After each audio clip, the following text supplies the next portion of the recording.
Welcome back, everyone, to the Bear Trauma Plays YouTube channel. Today is Saturday.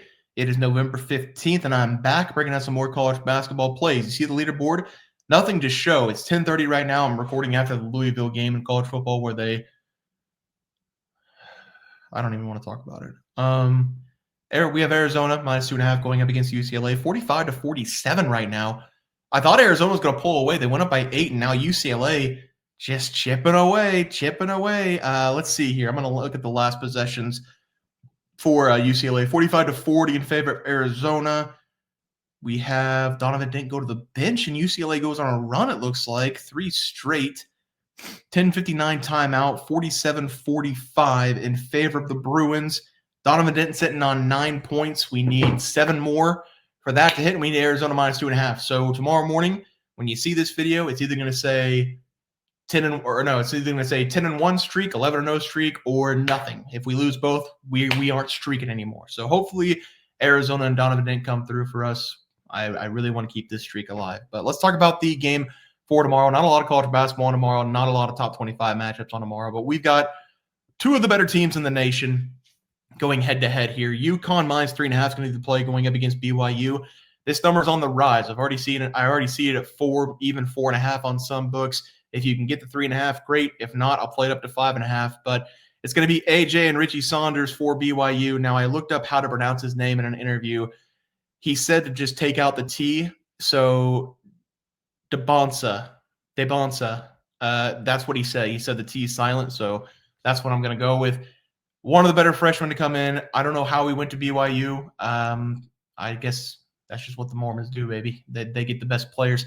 Reggie Saunders has been a very good player for BYU over the last 2 years, so he's going to be an impact player in this game going up against UConn. However, the Huskies brought back several players this season, and whenever you give Hurley players from last year into this year, and they already have a couple years under their belt of what he's like, what he expects, that's dangerous. That's very dangerous, and the Huskies look like they're going to be one of the better teams in college basketball this season. They have size, they have guard play, and they have scoring all over the place.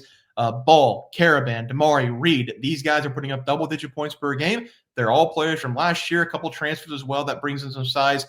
Stewart, I believe, is from – we'll just have to look. I want it's a red team. It's got to be.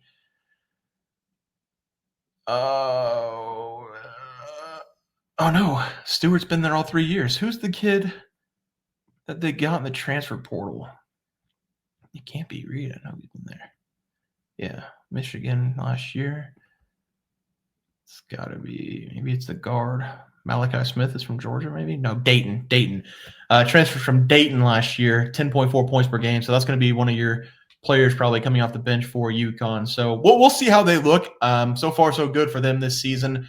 They just have size and they have a lot of scoring. For BYU, it's 2 players and another guard, right, putting up 18 points per game. They have 3 players this season averaging 18-plus points per game.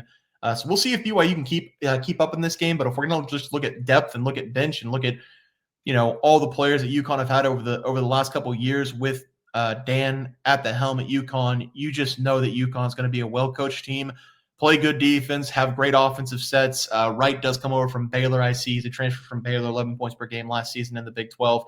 Transfers in the Big 12 to BYU. Pretty good start to the season. Both teams haven't lost yet. Obviously, both teams are in the top 10 this season, but I really just think it's going to be home cooking. Several returning players for Dan.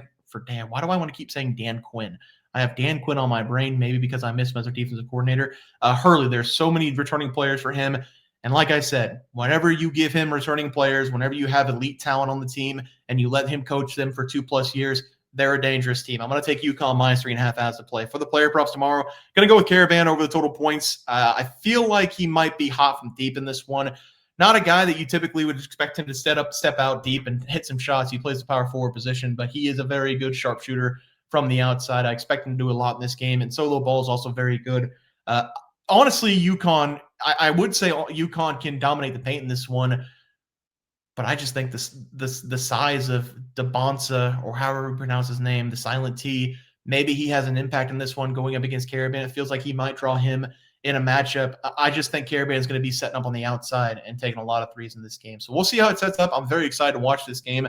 And 13.5 does not feel like a very high number for a guy who can put up 20 points per game. So give me his over 13.5 points as the player prop. -2.5, -3.5. We lock up UConn, and over the 13.5 for Carabin. Hopefully, Arizona comes through and gets us to -2.5. Let's just give you a update. 49-52 now in favor of the Bruins. Donovan Dent is back on the floor. And we should have took his assist. He has 8 assists. We should have took his assist. Still hopeful for the points. Guys, going to do it for the college basketball picks and props for Saturday, November 15th slate of games. If you guys enjoyed the content, please drop a like this video, and thanks for watching.